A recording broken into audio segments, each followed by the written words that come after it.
I never thought I would be the kind of man to end up here, writing out my story for strangers on the internet, trying to piece together where it all went wrong. But maybe that's the problem. Maybe I never thought about the possibility that it could go wrong, that something could be happening right in front of me while I remained completely unaware. Looking back now, I feel like an idiot, but at the time, I thought I had a good marriage. I thought my wife loved me. I thought we were happy. Her name is Emma. We've been married for 8 years, together for 10. She was the kind of woman who could make you feel like you were the center of the universe when she wanted to, like there was no one else in the world she could possibly love more. I fell for her completely, without hesitation, without ever stopping to wonder if one day she would turn into someone I wouldn't recognize. She was fun, charismatic, confident, everything that drew people to her like a magnet. And I had been the lucky one, or so I thought. For the first few years, our marriage felt normal. We had our ups and downs, our arguments, our compromises, but nothing that ever made me question our relationship. I worked hard, built a stable career, gave her everything I could, and in return, I believed she was doing the same. But then, something changed. And I didn't see it for what it was until it was too late. Emma had always liked football. Not in an obsessive way, but in the casual, watch a match here and there, kind of way. Or at least, that's how it had been for years. Then, one day, out of nowhere, she was suddenly really into it. She started watching games regularly, following a specific team, learning all the players' names. At first, I didn't think much of it. People develop new interests all the time, right? But then she started going to matches. She claimed it was a fun way to get out of the house, to have some time for herself, to enjoy something she had never fully appreciated before. And again, I didn't question it. I even encouraged her to go, thinking it was harmless.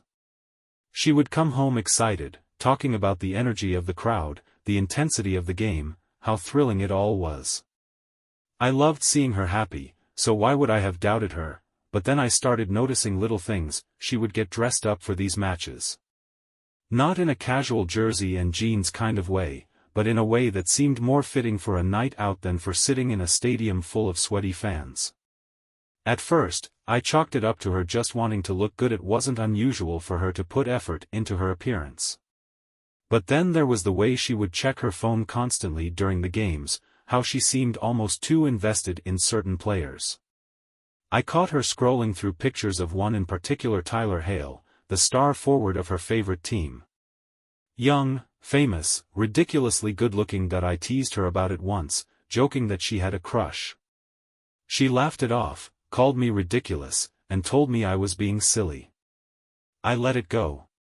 Because I believed her. Then came the late nights. Emma started going out more after the matches. At first, she would come straight home, but then she started saying she was grabbing drinks with friends, or celebrating a win. Again, I didn't question it. She had never given me a reason to. But the more I thought about it, the more I realized I had never actually met these friends she claimed to be with. She never talked about them, never invited them over, never mentioned their names more than once. And then there was the way she started acting around me, distant. Uninterested. Almost like I had become boring to her. She stopped asking about my day. Stopped cuddling with me on the couch. Stopped showing any real enthusiasm for anything that didn't involve football. Our conversations felt forced, like she was just going through the motions, saying the things she was supposed to say without actually caring, and still, I didn't suspect anything, because I trusted her. Because I didn't think she was capable of betraying me. But then, one night, I decided to do something I had never done before. I decided to go to a match with her, not to catch her doing anything. Not to spy. Just to see. To be a part of this new world she had thrown herself into. I told her about my plan casually, expecting her to be happy about it. Instead, I saw something flash across her face, something that almost looked like panic before she quickly covered it up. She forced a smile, nodded, said it was a great idea. But she wasn't excited the way I expected her to be. And I should have known right then that something was wrong. When we got to the stadium, I watched her. Not the game, not the players, but her. The way she looked around, the way she seemed distracted, the way she kept checking her phone. And then, just before halftime, she turned her head and saw someone, and everything about her changed. Her posture stiffened. Her smile faltered. She turned back toward the field, gripping the edge of her seat, her knuckles white. I followed her gaze, trying to see what had made her react that way. And that's when I saw him. Tyler hailed that he was sitting a few sections away from us, relaxed, laughing, completely unaware that I was staring at him. And then I looked at Emma, and for the first time, I saw it, the way her eyes lingered on him, the way she tried too hard to act like she wasn't looking. Something about the way she stared at him made my stomach twist, made something inside me click into place. This wasn't just some innocent admiration, this was something else. She caught me watching her and quickly turned away, forcing a laugh, acting like nothing had happened. But I wasn't stupid. I had seen the look in her eyes. And I knew, right then and there, that I had been missing something for a long time, but I still didn't know just how bad it was going to get. That came later, that came when I walked into my own bedroom and found them together. After that night at the stadium, something shifted in me. It was subtle at first, a lingering discomfort that I couldn't shake, a small crack in the trust one had always blindly given to Emma. I didn't want to believe anything was wrong, didn't want to be that kind of husband, the one who accuses, who assumes, who picks fights over things that might not even be real.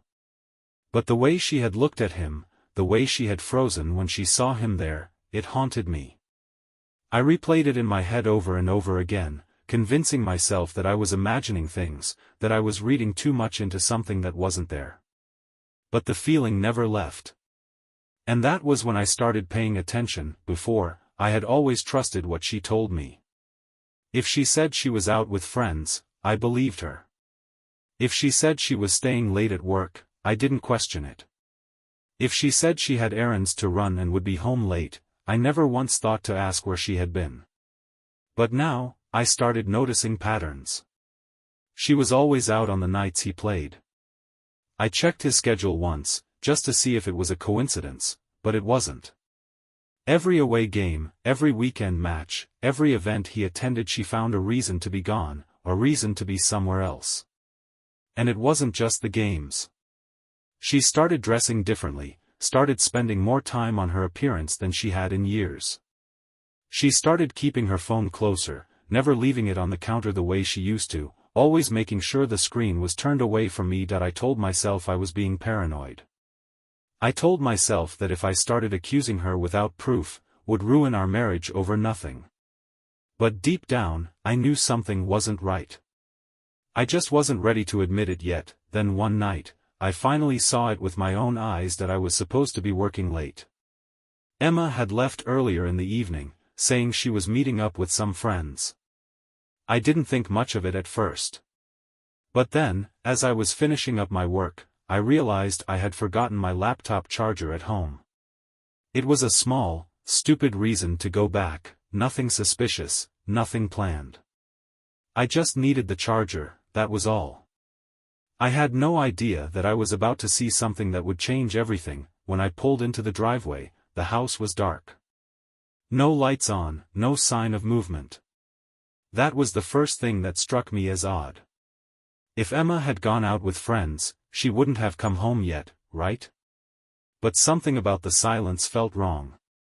Like the house itself was hiding a secret. That I walked in quietly, not even sure why I was being so careful. Maybe some part of me already knew. Maybe some instinct deep in my gut was telling me that I wasn't supposed to be here, that I wasn't supposed to see what I was about to see. That I made my way toward the office, stepping lightly across the floor, my breath steady, my heartbeat slow. Then, just as I reached for the doorknob, I heard something. A noise. Faint, muffled, but unmistakable. Voices. My stomach twisted. It was coming from upstairs. I stood there for a moment, frozen, my mind trying to rationalize what I had just heard. Maybe she had come home early. Maybe she was on the phone. Maybe. But then I heard his voice, low. Familiar. A voice I had heard through the television screen during every match she had forced me to sit through with her. Tyler hailed that. I felt something cold crawled down my spine. The kind of cold that comes when you know, without a doubt, that you're about to walk into something you can never unsee. That I moved slowly, step by step, up the staircase, my fingers gripping the railing so tightly I thought my knuckles might crack. My heartbeat was deafening now, my pulse hammering against my ribs, but my footsteps were silent. I didn't know what I was expecting. I didn't even know what I would do once I reached the top. But I had to see. When I reached the bedroom door, I didn't hesitate. I didn't knock. I didn't announce myself. I just turned the handle and pushed it open. And there she was, Emma, with him. The sight of them hit me like a punch to the stomach, knocking the air from my lungs before I even had time to process it. She was sitting on the bed, her hair messy, her shirt slipping off one shoulder, her eyes wide with shock. And him? He was there, too close, too comfortable, his shirt undone, his expression shifting from surprise to something else, indifference. For a second, none of us moved. The silence in the room was suffocating, thick with something I couldn't even name. Then, Emma spoke. Or rather, she tried to. She stammered, her face twisting as she reached for some kind of explanation, some kind of excuse. But there was nothing she could say. Nothing that would make this okay. I had imagined betrayal before. I had imagined what it would feel like to be cheated on, to be lied to be made a fool of. But nothing prepared me for the reality of it. Nothing prepared me for seeing it with my own eyes. I didn't yell.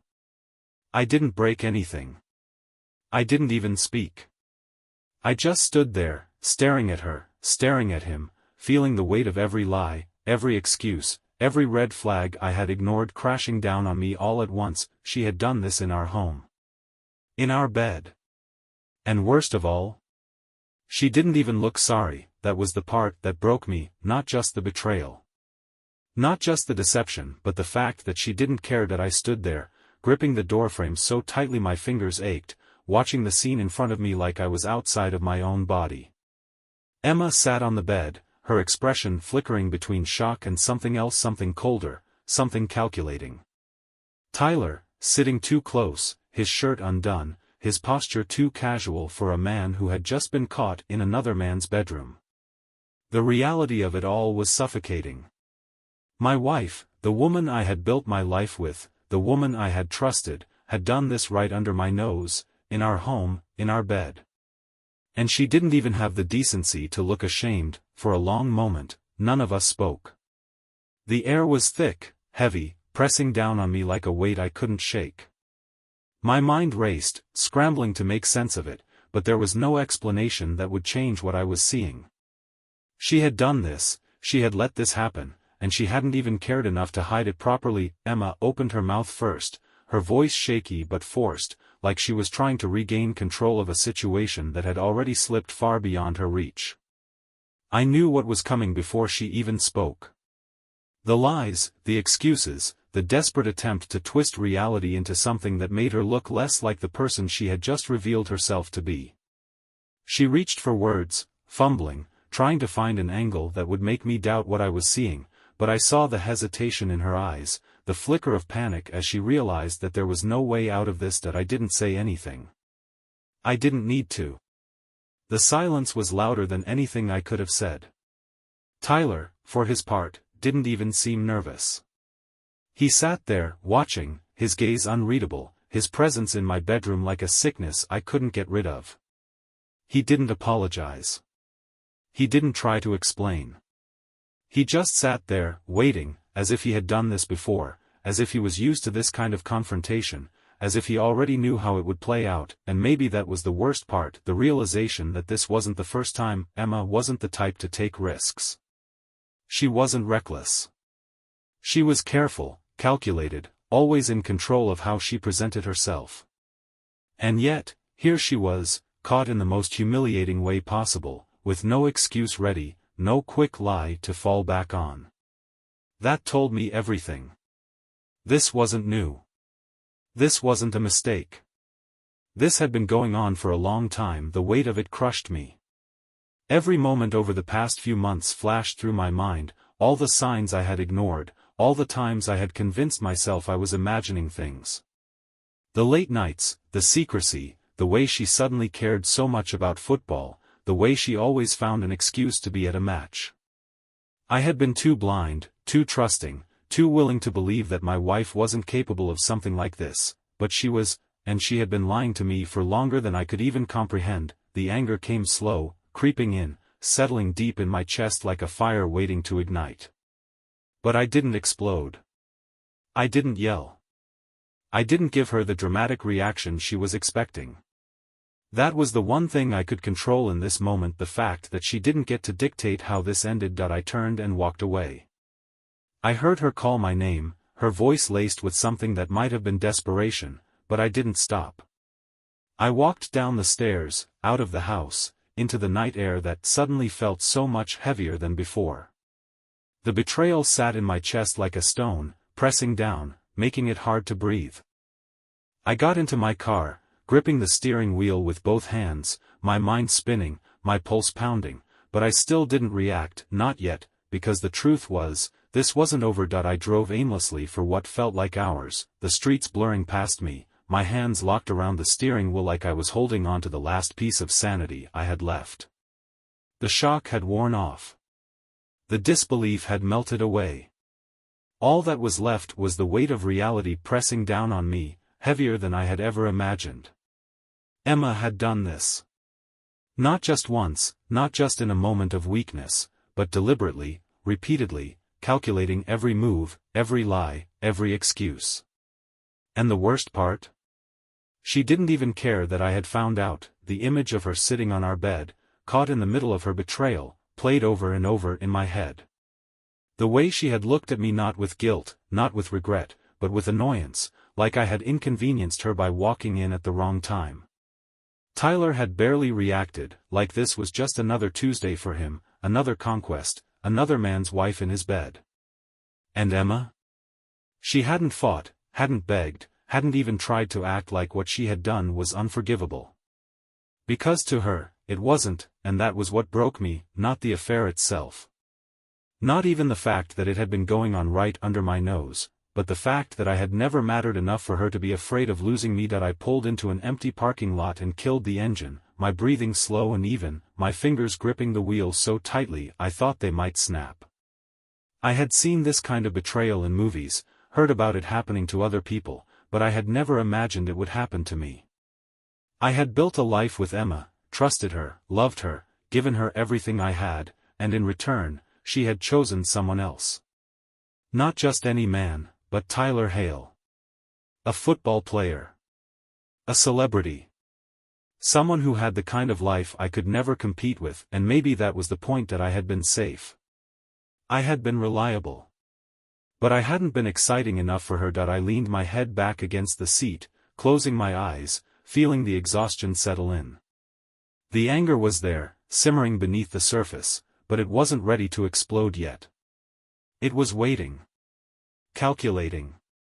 The way she had calculated every lie, every move, every excuse she had ever fed me. I thought about going home, but it wasn't home anymore. Not to me. Not now. Instead, I pulled out my phone and scrolled through my messages, looking for one name. My best friend, Adam. The only person I trusted enough to talk to. He picked up on the second ring, his voice groggy from sleep. "Dude, it's late. Everything okay?" I opened my mouth to answer, but the words didn't come. Because nothing was okay.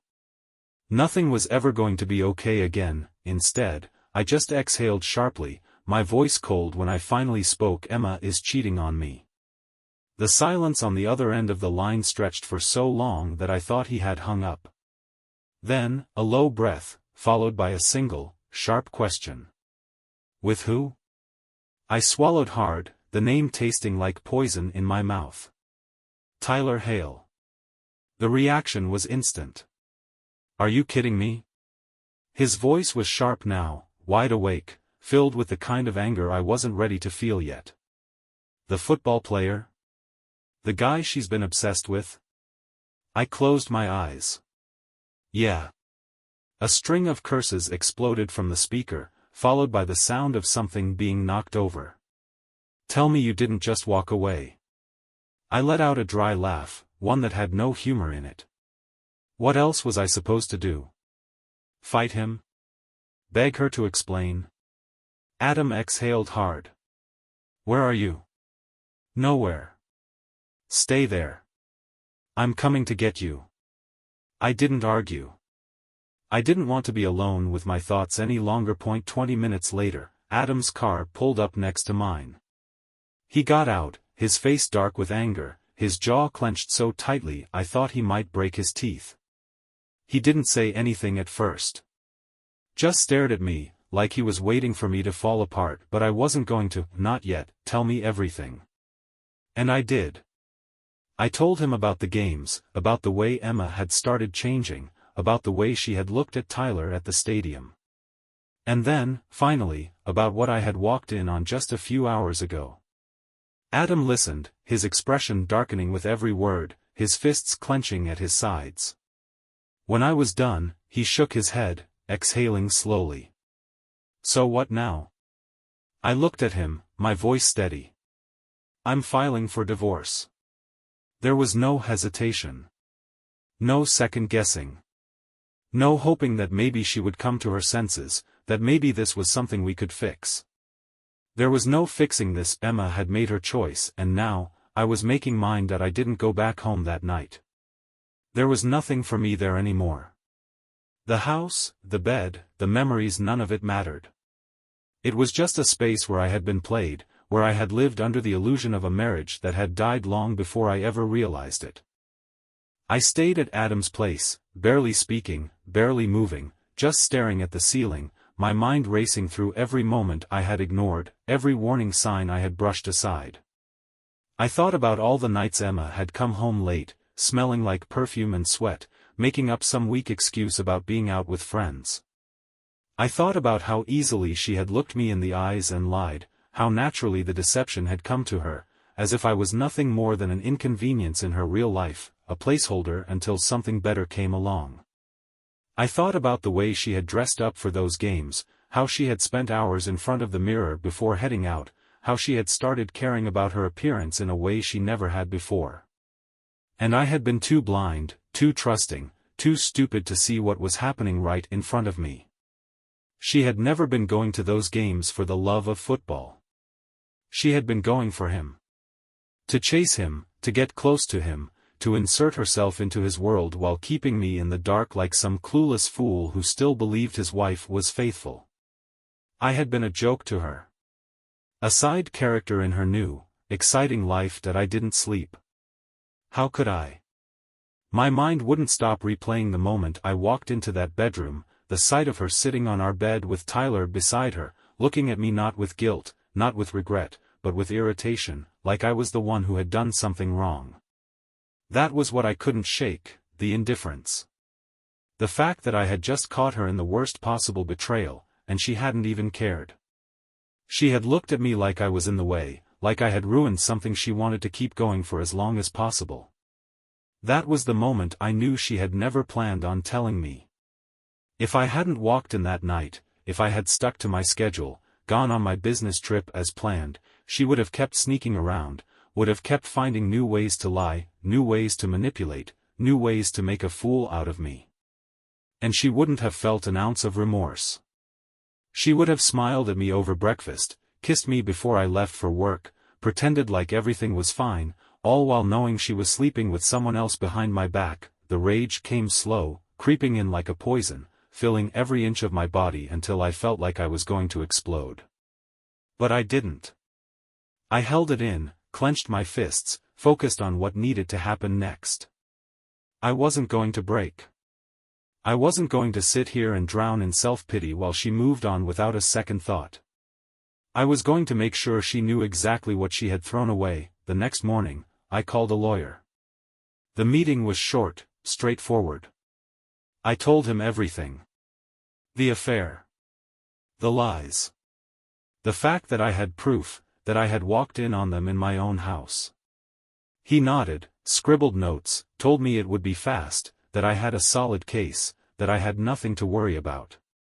But that wasn't what I wanted to hear. I didn't want fast. I wanted final.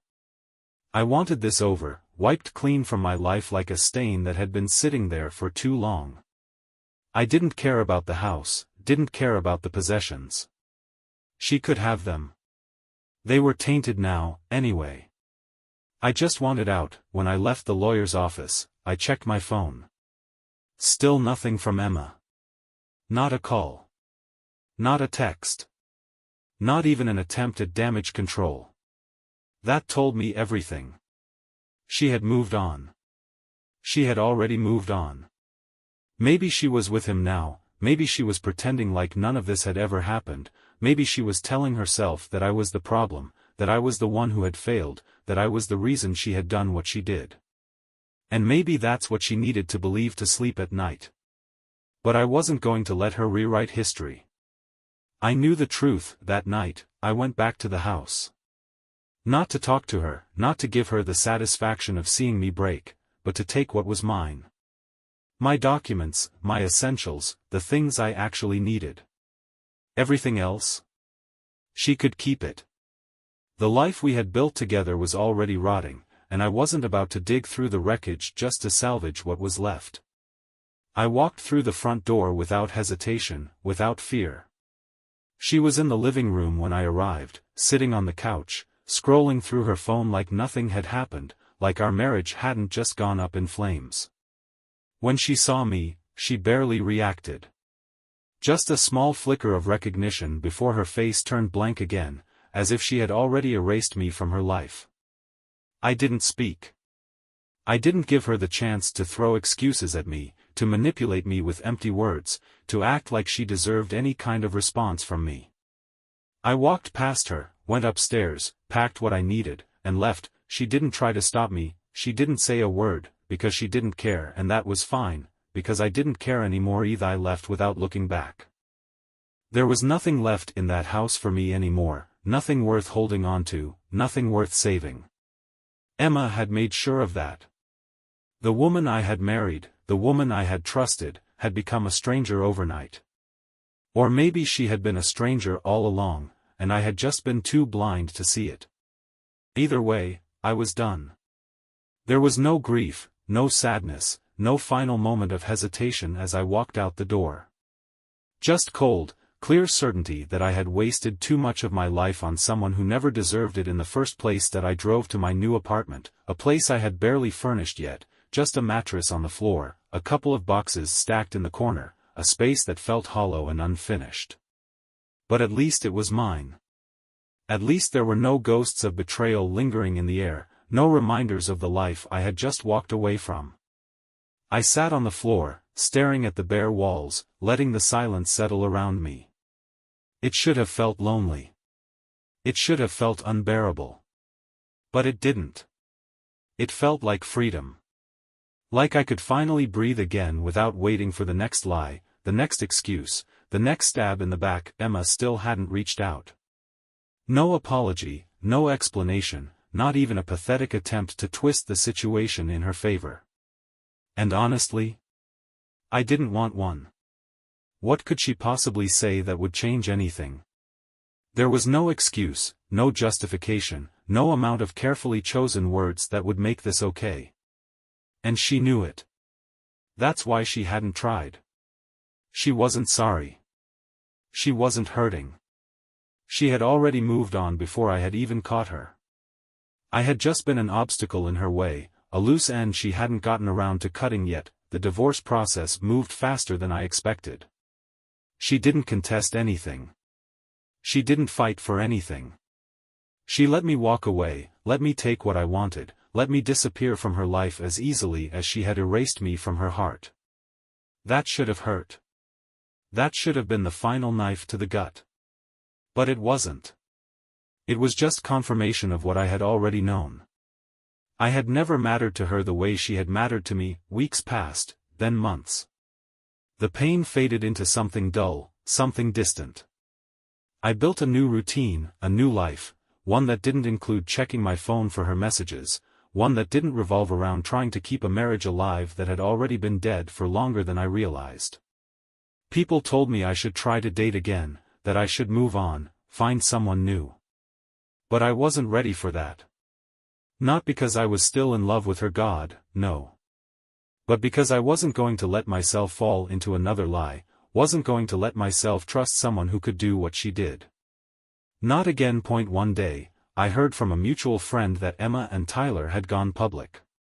That she was attending his games openly now, sitting in the VIP section, smiling for cameras like she hadn't torn apart our marriage for the sake of a fling with a man who would probably replace her in a matter of months. And when I heard that, I didn't feel anything. No anger. No bitterness. No jealousy. Just relief.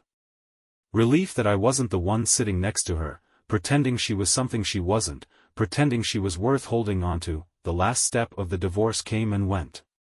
Papers signed. Marriage officially dissolved. A text from my lawyer, "It's done," and that was it. No dramatic ending. No final conversation. No closure. Just the quiet, undeniable truth that we were over. That we had been over long before I ever found out, and for the first time in a long time, I felt nothing but peace. That I moved through the following days in a strange state of numbness. I wasn't broken, not in the way I had imagined I would be if something like this ever happened.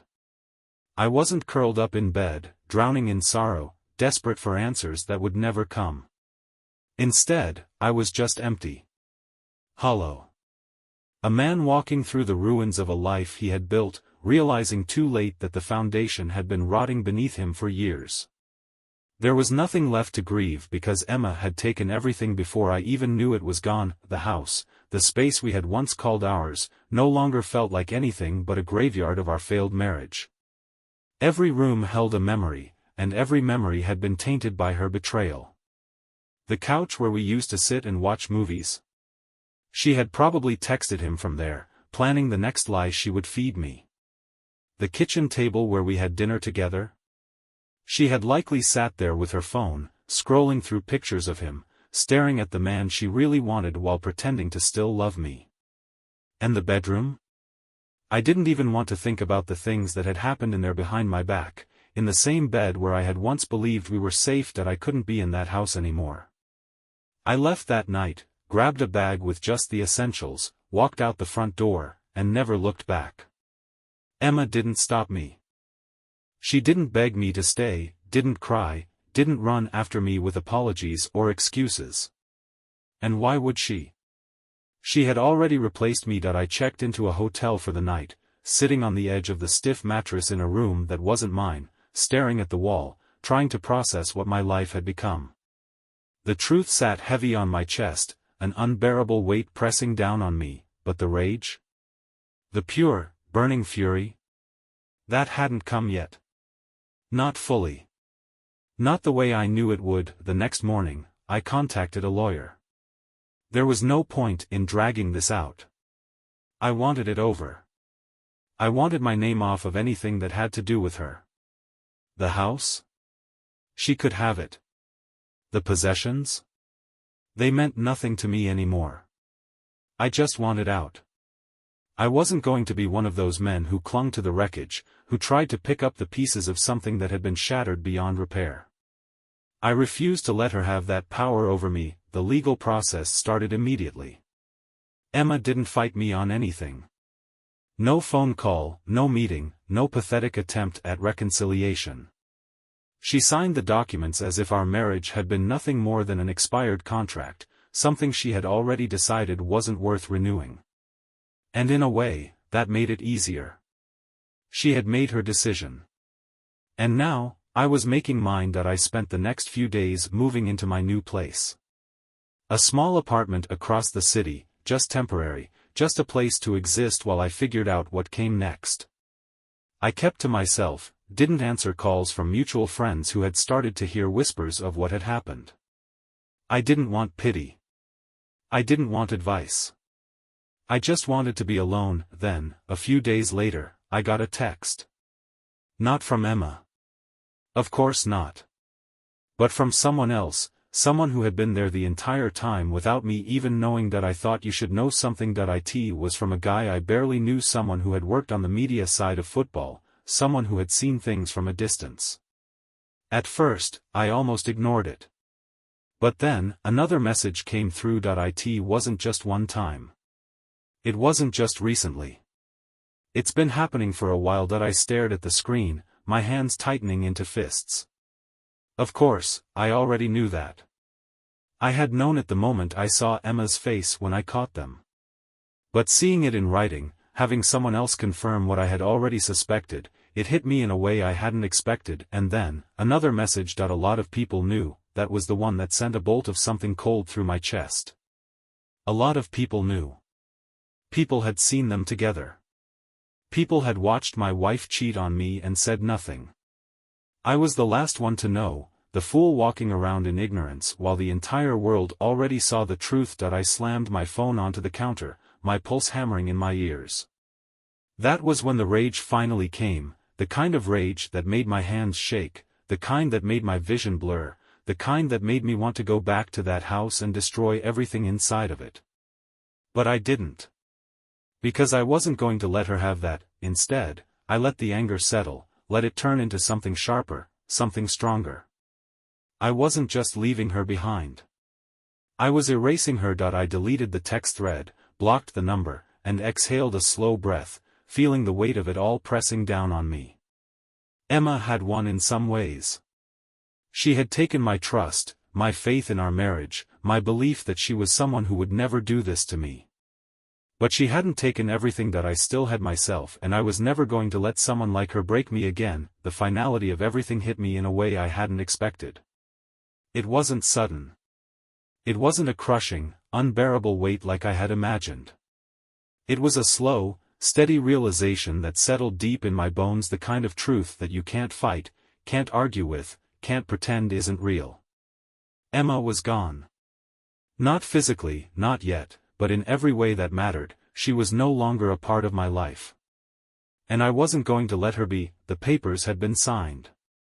The marriage was officially over. The last tie between us, the last piece of whatever we had once been, was cut cleanly, without hesitation. I had thought, for a brief moment, that I might feel something when it happened. Some sort of grief, some last flicker of sadness for what we had built. But there was nothing. Just relief. She had moved on without hesitation, slid into her new life like she had been planning it for months, because she had. I had been nothing more than a stepping stone for her, a phase in her life that she had outgrown. And Tyler? He was just the next thrill, the next exciting thing she could sink her claws into. But he wouldn't be the last, because I knew her now. Emma wasn't the kind of woman who stayed satisfied. She always wanted more. More excitement, more attention, more validation that she was desirable, wanted, important. She had chased Tyler like she had chased me all those years ago. And one day, she would grow bored of him too. One day, he wouldn't be enough. One day, she would find someone new, and when that day came, I wouldn't be the one left behind, broken and wondering what went wrong. He would. It wasn't my problem anymore. I stood in my apartment, my new home, staring at the divorce papers one last time before tossing them onto the counter. It was done. Over. I had walked away from her, from that life, from the version of myself that had believed in her. And now, I was free. But freedom didn't come easy. The first few weeks after moving out had been brutal. Not because I missed her, God, no, but because I had to relearn how to live without her in my life. For years, my world had revolved around us. Around the idea that we were partners, that we were building something together. And now, I was left standing in the wreckage, realizing that I had been the only one actually building. She had just been using me as a foundation until something better came along. I found myself thinking about all the little things I had ignored. The way she had started staying out later, the way she had pulled away from me physically, the way she had started dressing up for those games like they were red carpet events. How had I been so blind? How had I let myself believe that she was still in love with me when she had clearly checked out long before I had even suspected a thing? But that was the thing about betrayal. It wasn't always loud. It wasn't always obvious. Sometimes, it was slow, creeping, a gradual shift that you don't notice until it's too late. And by the time I had noticed, she had already moved on. I didn't hear from her after I left. She didn't call, didn't text, didn't even try to explain herself. And honestly, that was the worst part. She hadn't even pretended to care, not once, not when I walked in on them. Not when I left the house. Not when the divorce papers were filed. She had let me go without a fight. Because to her, I had never been someone worth fighting for, and maybe that was the thing that made it easiest to let her go. That I had spent years believing that we had something real. That our marriage was built on trust, on love, on something deeper than just attraction and convenience. But I had been wrong. Emma had never loved me the way I had loved her. If she had, she wouldn't have betrayed me so effortlessly, she wouldn't have thrown me away like I was nothing, she wouldn't have moved in with him immediately. That was the part that stung the most. Not the cheating itself, but how easily she had replaced me. She hadn't even needed time to mourn the end of our relationship. She had just moved on like it was nothing, like our marriage had been nothing more than a temporary stop in her life. A mutual friend called me a few days after the divorce was finalized. "I thought you should know," he said. "Emma's at all his games now. She's in the VIP section, smiling for the cameras like she's part of his world." I listened, not saying a word. "She's acting like she's been with him forever," he continued. "Like you never even existed." And that was the last thing I needed to hear, because it confirmed what I already knew. Emma had erased me from her life before I even knew I was being erased. She had rewritten our history, crafted a new narrative where I was nothing more than a footnote, a mistake, a phase. But she was wrong about one thing: that I wasn't the one who had lost something. She was that I was the one who had given her everything. Loyalty. Trust. Love. And she had thrown it all away for a fleeting thrill, for a man who would never love her the way I had, for a life that would never give her the stability and devotion I had offered. And one day, she would realize it. One day, when the excitement of dating a famous athlete faded, when the attention from the cameras wasn't enough anymore, when the reality of what she had done finally sank in, she would think of me. She would remember the man who had loved her when no one else had. The man who had believed in her. The man who had trusted her when he shouldn't have, and she would know that she had thrown away the best thing she ever had. But by then, I wouldn't care, because I had already moved on. I poured myself a drink that night, standing by the window, staring out at the city that stretched endlessly before me. I wasn't the same man I had been before. I wasn't naive. I wasn't blind. I wasn't hers anymore. I was free, and I was never looking back.